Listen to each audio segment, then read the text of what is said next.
Good afternoon friends. तो continue कर रहे हैं हम रिवर्स ऑफ हिमाचल प्रदेश देख रहे हैं। इसमें हम सबसे पहले ब्यास को देख चुके हैं, उसके बाद हम चिनाब को देख चुके हैं, अब अगली रिवर है रावी। उससे पहले हम एक बार सारा रिकॉल कर लेते हैं हमने क्या कुछ किया। हमने लैटिट्यूड्स और लॉन्गिट्यूड्स देखे हिमाचल प्रदेश के, देखा हिमाचल प्रदेश को फिजियोग्राफिक कंडीशंस के ऊपर 5 जोन्स में बांटा गया है, और हमने देखा कि हिमाचल प्रदेश की एडमिनिस्ट्रेटिव हिस्ट्री क्या है। उसको पहले चीफ कमिश्नर प्रोविंस बनाया गया, उसके बाद उसको यूटी बनाया गया, और उसके बाद फाइनली हिमाचल प्रदेश स्टेट आई। बीच में स्टेट रीऑर्गेनाइजेशन कमीशन जो फजल अली के अंडर थी उसने भी काफ़ी कुछ किया। और जब पंजाब की रीऑर्गेनाइजेशन हो रही है नवंबर 1966 में, तब बड़ा फेरबदल देखने को मिल रहा है हिमाचल प्रदेश के अंदर। अब हम कंटिन्यू कर रहे हैं रिवर्स में। पहले हम देख चुके हैं ब्यास, फिर हम देख चुके हैं चिनाब, और अब third major river of Himachal Pradesh है रावी। रावी में हम ट्रिब्यूटरीज देख चुके थे रावी की, और हम देख चुके थे कि बड़ा बंगल नाम की जगह जो कांगड़ा में है वहां से निकलती है, वहां से इसका ओरिजिन होता है। अब हम कंटिन्यू कर रहे हैं और देख रहे हैं कौन से बड़े शहर हैं जो रावी नदी के ऊपर हैं। तो सबसे पहला जो इंपॉर्टेंट टाउन है वो है भरमौर।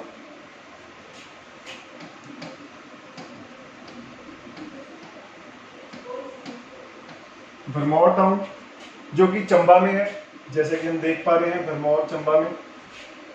उसके बाद अगला इंपॉर्टेंट टाउन है माधोपुर।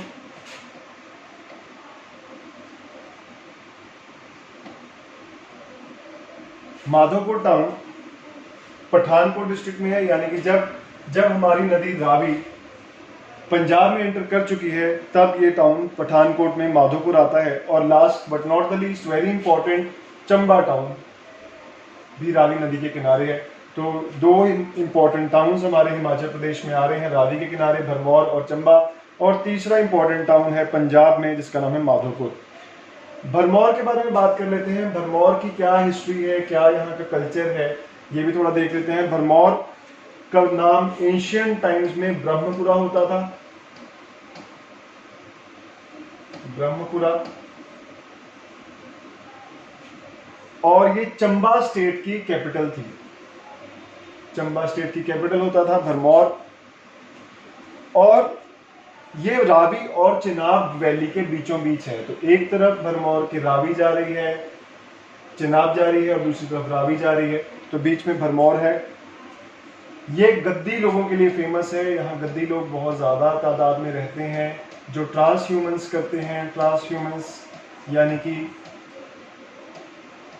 गर्मियों में पहाड़ों की चोटियों पर जहाँ चरवागाह होती है और सर्दियों में वैलीज में आ जाते हैं। ये गद्दी लोगों के बहुत है यहाँ पे भरमौर में। और यहाँ पे एक इम्पॉर्टेंट टेम्पल है जिसका नाम है 84 मंदिर। 84 मंदिर, जैसे कि नाम इंडिकेट कर रहे हैं, यहाँ पे बहुत सारे मंदिर हैं। 84 मंदिर बेसिकली मंदिरों का एक कॉम्प्लेक्स है जहाँ 4-5 मंदिर वेरी इंपॉर्टेंट हैं, जैसे कि गणपति मंदिर, गणपति टेम्पल। सेकेंडली लक्षण देवी टेम्पल, लक्षण। तो क्वेश्चन बन सकता है कि 84 मंदिर में कौन कौन से इंपॉर्टेंट टेम्पल्स हैं। तो Ganpati temple, Lakshana Devi temple, Mani Mahesh, very important, Mani Mahesh temple भी इसी टेम्पल कॉम्प्लेक्स का हिस्सा है। Mani Mahesh, Narsingh temple, and lastly Nandi बैल टेम्पल या नंदी बुल टेम्पल इंग्लिश में, नंदी बुल टेम्पल। तो ये इंपॉर्टेंट टेम्पल्स है यहाँ पे। और जो चंबा टाउन है, हमें पता है कि चंबा के लोगों को हम क्या बोलते हैं, चंबियाल। तो चंबा के लोग यूजुअली जो वहां के किंग्स हैं वो अपने नाम के साथ एक सफिक्स लगाते थे, वर्मन। तो ये कुछ extra information important for examinations हमने देखी यहाँ पे। तो हमने 2 टाउन्स किए, भरमौर और चंबा, जो रावी के किनारे किनारे आते हैं। अब हम अगली रिवर पर चलते हैं, सतलुज पर।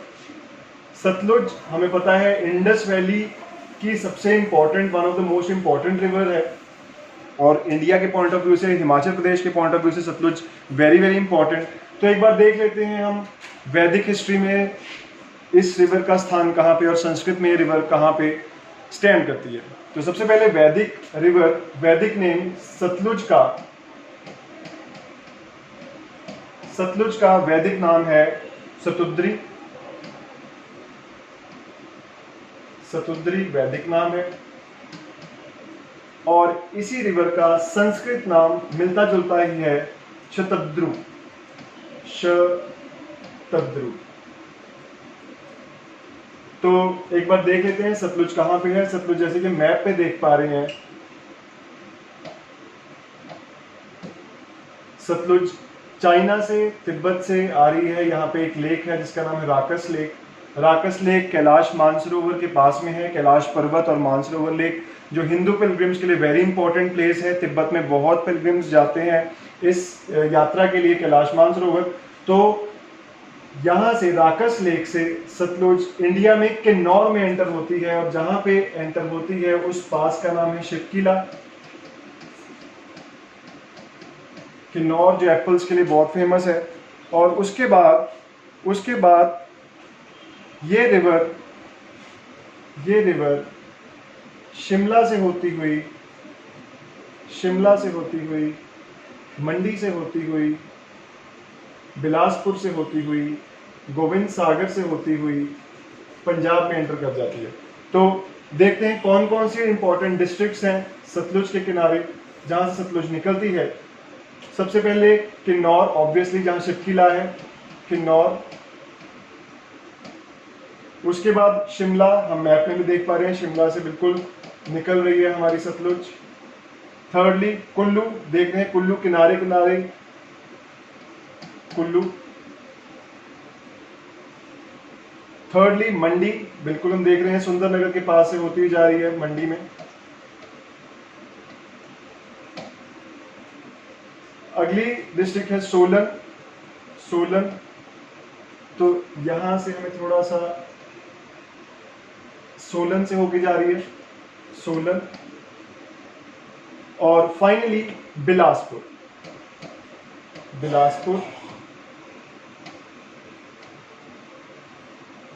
जो कि हमें पता है smallest district of Himachal Pradesh है, only 2% of the area is there. तो 1 2 3 4 5 6 डिस्ट्रिक्ट से निकलती है हिमाचल प्रदेश में सतलुज। अब देख लेते हैं कि इसकी टोटल लेंथ कितनी है हिमाचल प्रदेश में। जैसे कि हमने देखा था अलग अलग रिवर्स का अलग अलग लेंथ था, तो हिमाचल प्रदेश में सतलुज की जो लेंथ है वो 320 किलोमीटर है। 320 किलोमीटर। इसकी ट्रिब्यूटरीज देख लेते हैं। ब्यास की तरह इसकी बहुत सारी ट्रिब्यूटरीज हैं। तो सबसे इंपॉर्टेंट ट्रिब्यूटरी सतलुज नदी की है स्पीति। स्पीति की फर्दर 2 ट्रिब्यूटरीज हैं वेरी इंपॉर्टेंट, टेकपो और कब्जियां।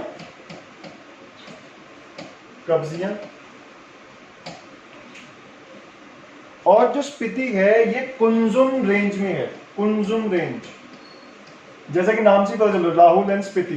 तो लाहौल एंड स्पीति यानी कि स्पीति नदी Spiti sub division of Lahaul and Spiti में से निकल रही है, और जो सी रेंज से निकल रही है उस रेंज का नाम है कुंजुम रेंज।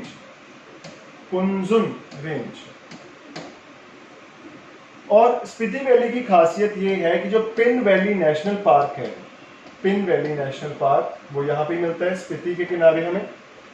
और यहाँ पे बहुत सारी सेटलमेंट्स भी हैं, बुद्धिस्ट सेटलमेंट। हमें पता है लाहौल एंड स्पीति में मेजर पॉपुलेशन चंक जो है वो बुद्धिस्ट पॉपुलेशन है। तो वहां पे हमें कई सारी बुद्धिस्ट सेटलमेंट दिखती हैं, जैसे कि हंसी,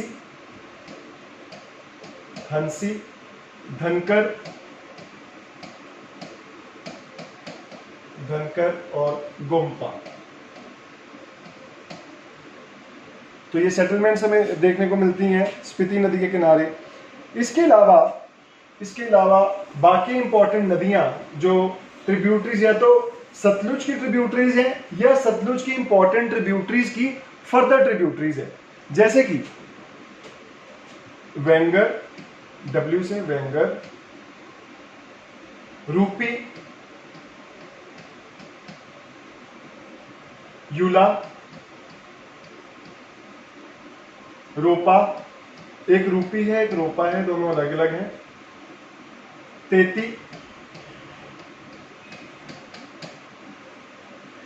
कशांग,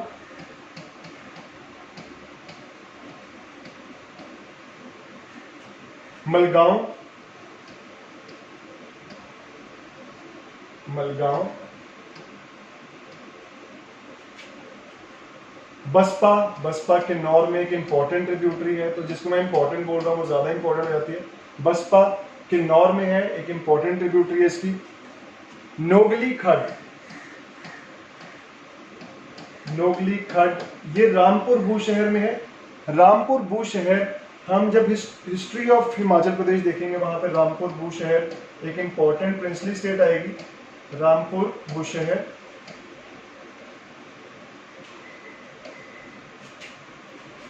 इसके अलावा स्वान, SOAN, स्वान, ये शिवालिक की एक रेंज है, 16 सिंगी रेंज। 16 सिंगी रेंज से स्वान नदी निकलती है। 16 सिंगी रेंज शिवालिक की एक फर्दर रेंज है, 16 सिंगी। क्वेश्चन बन सकता है कि 16 सिंगी रेंज कहां पे है, तो 16 सिंगी रेंज शिवालिक में है, तो वहां से स्वान नदी निकलती है और वो सतलुज की ट्रिब्यूटरी है। उसके अलावा जो ट्रिब्यूटरीज हैं सतलुज की वो हैं बालू, बालू, कोटलू, बहना, सिमन, बंतरेहर,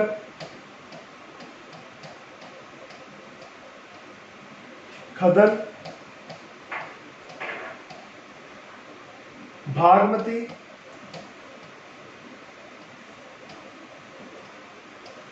और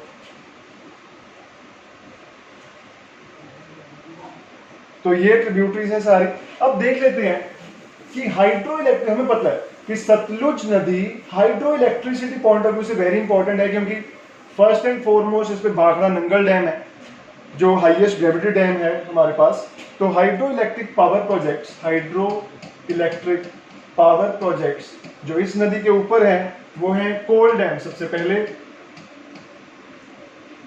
कोल डैम बिलासपुर में, कोल डैम बिलासपुर में है। Secondly Nathpa Jhakri, very important, Nathpa Jhakri, यहां सिल्टिंग का प्रॉब्लम रहता है, सतलुज की एक important hydro electric power project है और ये जेपी ग्रुप ने बनाया है, जेपी ग्रुप के अंडर आता है। जेपी ग्रुप जो आजकल बहुत ही ज्यादा बैंकरप्सी की तरफ जा रहा है, जेपी ग्रुप। अगला है रोंगटेंग। रोंगटेंग की खासियत ये है, रोंगटेंग नदी के ऊपर ही है जो कि ट्रिब्यूटरी है सतलुज की, जो कि ट्रिब्यूटरी है स्पीति की, और जो फर्दर स्पीति ट्रिब्यूटरी है सतलुज की। तो रोंगटेंग की खासियत ये कि दुनिया का सबसे ऊंचा पावर प्रोजेक्ट है, दुनिया का highest hydro electric power project है रोंगटेंग। और इसके अलावा संजय विद्युत परियोजना। आप एक चीज का ध्यान रखिए कि जो मैं ये सारे करा रहा हूं हाइड्रो इलेक्ट्रिक पावर प्रोजेक्ट्स, इनका मतलब ये नहीं है सारे सतलुज पे ही हैं, ये या तो सतलुज पे हैं या उनकी ट्रिब्यूटरीज पे हैं। तो संजय विद्युत परियोजना,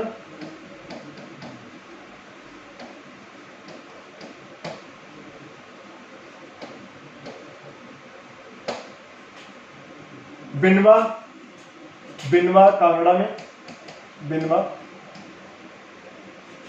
बस्सी, ये सारे हाइड्रो इलेक्ट्रिक पावर प्रोजेक्ट्स हैं। बसपा, तो 20 से हमने 3 पावर प्रोजेक्ट्स देखे सतलुज के ऊपर। एंड लास्टली घनवी, घनवी, तो ये सारे पावर प्रोजेक्ट्स देखे हमने सतलुज के ऊपर। तो इसके साथ हमने सतलुज नदी कंप्लीट की। अब हमने ब्यास, रावी, चनाब और सतलुज सारी नदियां देख ली हैं। लास्ट रिवर जो कि बहुत इंपॉर्टेंट है वो है यमुना। अब यमुना का यूजुअली हमें लगता है कि यमुना शायद हिमाचल प्रदेश से होकर जाती नहीं, और ये यूपीएससी का क्वेश्चन भी रहा है कि यमुना कौन कौन सी स्टेट से होके जाती है, वहां पे हिमाचल प्रदेश भी ऑप्शन में था। तो यूजुअली बच्चों का ये क्वेश्चन गलत हुआ क्योंकि यमुना हमें नहीं पता चलता, क्योंकि आप मैप में भी देख सकते हैं बिल्कुल ये हल्का सा टच करके निकल जाती है, बिल्कुल हल्का सा टच करके निकल जाती है, उत्तराखंड से आ रही है, हरियाणा में जा रही है, और बिल्कुल हल्का सा इसने सिरमौर डिस्ट्रिक्ट को टच किया। तो जैसा कि हम देख पा रहे हैं ये ईस्टर्न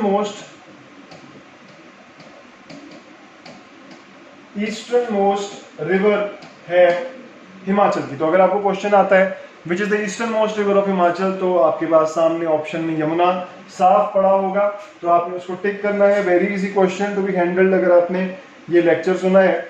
और उसके बाद इसमें एक इंपॉर्टेंट जो कैच है वो ये है कि जो यमुना है, हमें पता है कि यमुना यमुनोत्री से निकलती है, गंगा गंगोत्री से निकलती है। तो जो यमुनोत्री है हमें पता है, उत्तराखंड में हमारे 4 धाम है, उत्तराखंड के 4 धाम हमें पता है, यमुनोत्री, गंगोत्री, बद्रीनाथ, केदारनाथ।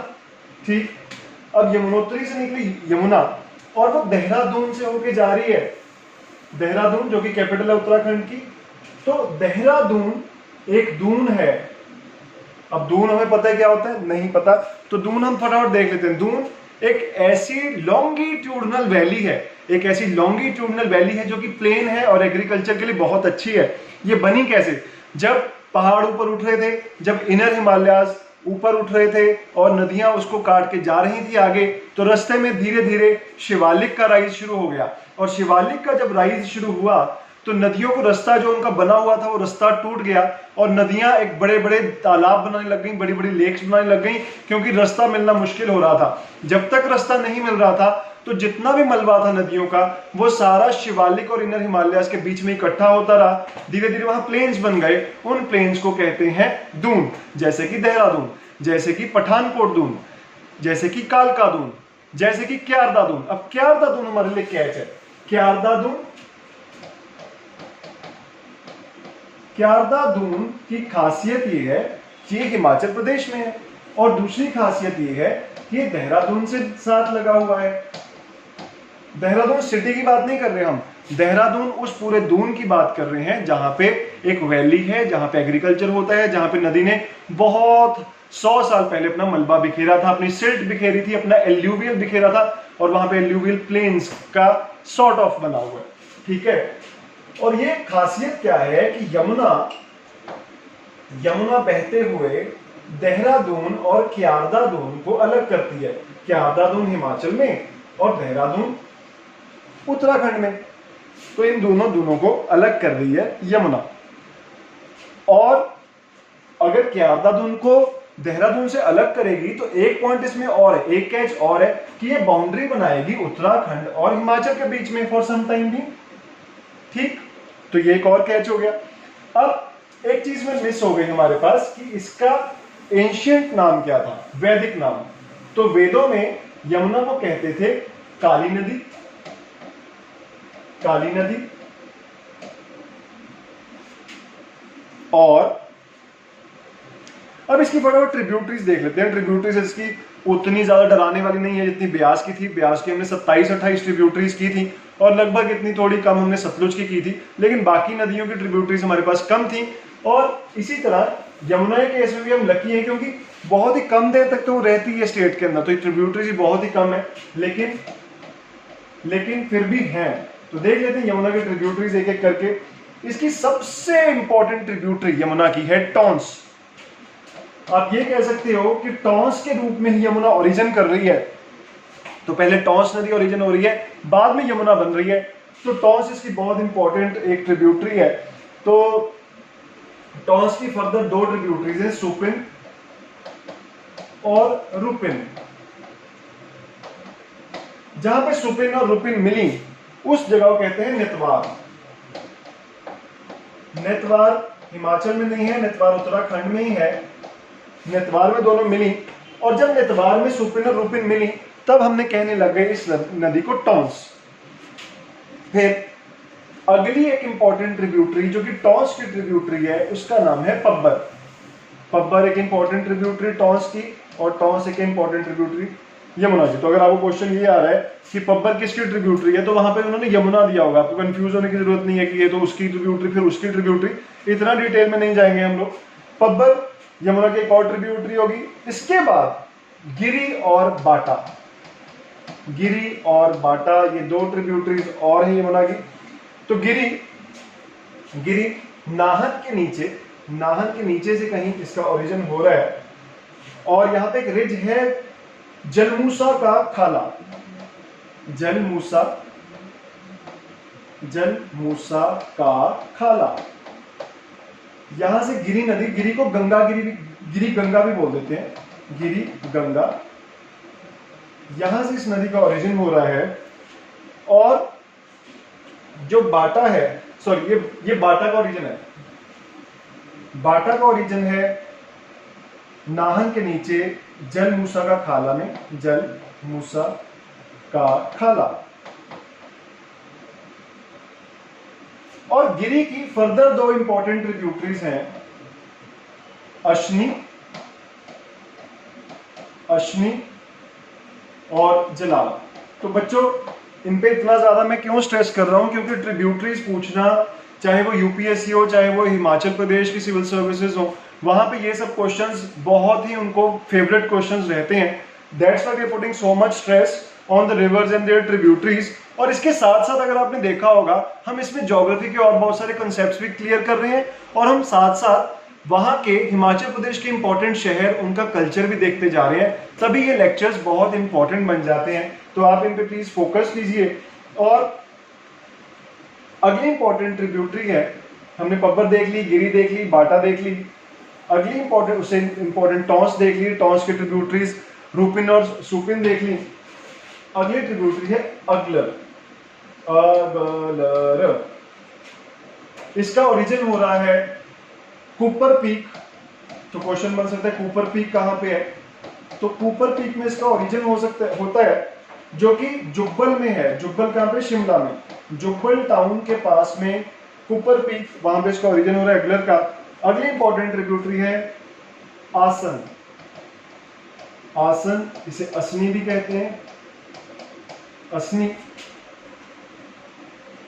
और उसके बाद और इंपॉर्टेंट ट्रिब्यूटरी जो है वो है आंध्रा। आंध्रा या आंध्र प्रदेश से कुछ लेना देना नहीं है इसका। आंध्रा ट्रिब्यूटरी, ये पब्बर की ट्रिब्यूटरी है, पब्बर की ट्रिब्यूटरी है। और इस पे ये इसका ओरिजिन हो रहा है चिरगांव, शिमला में। ओरिजिन चिरगांव शिमला, शिमला। उसके बाद अगली इंपॉर्टेंट ट्रिब्यूटरी है मारकंडा, मारकंडा। मारकंडा का ओरिजिन क्यारदादून में ही हो रहा है, क्यारदादून। और नाहन सिटी मारकंडा नदी, ये नाहन हमें दिख रहा है, नाहन सिटी। इंपॉर्टेंट क्वेश्चन बन सकता है कि नाहन सिटी कौन सी नदी के किनारे है, तो नाहन सिटी है किसके किनारे, मारकंडा नदी के किनारे। तो ये हमें देखने को मिला। हमारे कई क्वेश्चंस के आंसर्स इस लेक्चर में प्रिपेयर होते जा रहे हैं। और एक इंपॉर्टेंट ट्रिब्यूटरी है पब्बर की ही, जिसका नाम है पतसरी, पतसरी। पतसरी खारा पत्थर नाम की जगह है शिमला में, शिमला, ये देखो शिमला। तो कई सारी नदियां शिमला से आ रही हैं और यमुना में मिल रही हैं, या पब्बर में मिल रही हैं, या टॉन्स में मिल रही हैं। तो शिमला में एक जगह है पतसरी नदी आ रही है, जो खारा पत्थर नाम की जगह पे ओरिजिन हो रही है शिमला में। तो बच्चों हमने सारी ट्रिब्यूटरीज देख ली हैं यमुना की। अब हम देख लेते हैं कि जहां पे हमने कहा कि क्यारदादून, यानी कि क्यारदादून हमारा सिरमौर एरिया में ही है। और क्यारदादून में जब नदी ने छलांग लगाई सिरमौर में, उत्तराखंड से हिमाचल प्रदेश में छलांग लगाई सिरमौर एरिया में, तो वहां पे कोई टाउन भी होगा। तो उस जगह का नाम है खद्दर माजरी। तो खद्दर माजरी नाम की जगह पर,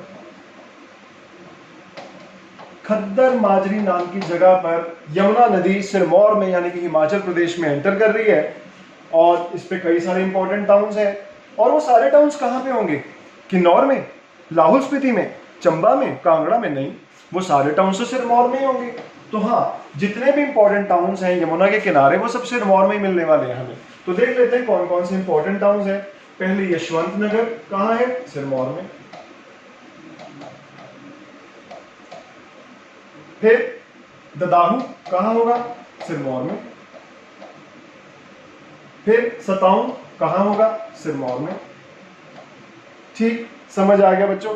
तो सारी रिवर्स हमने एक एक करके कर ली। हमने कर ली ब्यास, रावी, चेनाब, सतलुज और यमुना। डन। एक छोटी सी नदी और है जो कि मॉनसूनल स्ट्रीम है, लेकिन मॉनसून में वो बहुत बड़ी हो जाती है, तो उसको करना जरूरी है। उसका नाम है सान, SAN। सान रिवर, ये मॉनसून में आ रही है, मॉनसून फेड है। और ऐसी नदियों को हम क्या बोलते हैं जो सिर्फ एक सीजन में ही चलती हैं? Non perennial. Non perennial. और ज्यादा अच्छा वर्ड एफर्मल, एफेमरल।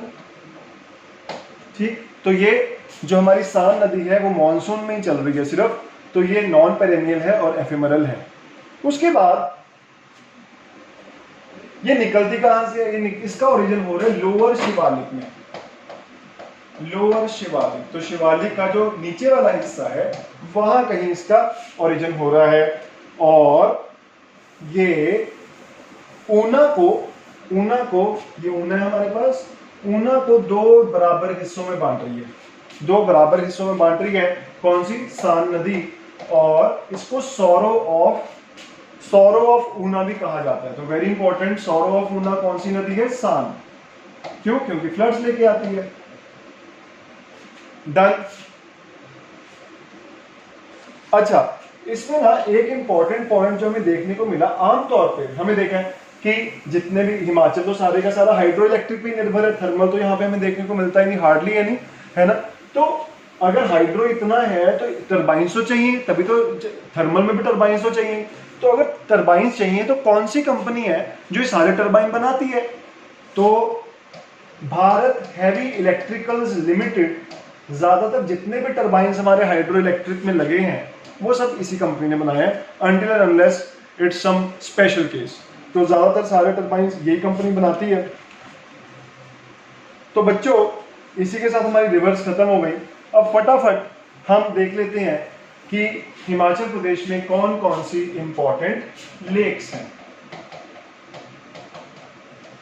लेक्स हमारे पास बहुत सारी हैं और उनको याद करने का हम आसान सा तरीका भी देख लेंगे। तो सबसे पहले है ब्यास कुंड। अब अगर आपने पिछला लेक्चर अच्छे से देखा सुना था तो आपको याद होगा कि हमने किया था कि ब्यास नदी का ओरिजिन दो सोर्सेस से हो रहा है, एक ब्यास रिखी और एक ब्यास कुंड। तो यानी कि ब्यास कुंड वही जगह है जहां पे हमारा ओरिजिन हो रहा है ब्यास नदी का। तो यानी कि ये नदी कहां पे मिलेगी हमें, सॉरी ये लेक हमें कहां मिलेगा? याद कीजिए, ब्यास हमने कहां से ओरिजिन किया था? कुल्लू से। यानी कि ये लेक कुल्लू में होगा, तो बिल्कुल ये लेक कुल्लू में है। और एग्जैक्ट लोकेशन है सोलंग वैली। सोलंग वैली कुल्लू में ब्यास कुंड नाम की लेक है। समझ गए? अगला लेक है दशर। दशहरे वाला दशर लेक भी कुल्लू में ही है। अगला लेक है भृगु लेक। अब अगर आपने लेक्चर ध्यान से सुना था पिछला, तो भृगु लेक से हमें याद है कि हमने एक वर्ड सुना था भृगुतुंग। तो भृगुतुंग क्या था? भृगुतुंग हमने सुना था कि एंशियंट टाइम्स में रोहतांग पास का नाम होता था। तो भृगुतुंग हमें कहां मिलेगा? कुल्लू में। कहां पे? रोहतांग पास के पास। रोहतांग पास के नजदीक में हमें कुल्लू में हमें भृगु लेक मिल जाएगी। अब उसकी कुछ कहानी भी है भृगु ऋषि के साथ मिली हुई। ठीक है बच्चों, समझ गए? और ये सारे लेक्स हमने देखे। बाकी के लेक्स हम देखेंगे अगले लेक्चर में। तो अगले लेक्चर में हम लेक्स कंटिन्यू कर रहे हैं, तो आप ध्यान रखिए कि हमने सारी लेक्स करनी है। उसके बाद हमारी रह जाएंगे पासेस, और उसके बाद हमारी रह जाएंगी पीक्स, और उसके बाद हमारी वैलीज। ये सब करके हमारी ज्योग्राफी हो जाएगी खत्म और फिर हम चलेंगे हिस्ट्री की तरफ और फाइनली हम economics, polity and last but very very important festivals and temples of Himachal Pradesh. Thank you so much बच्चों।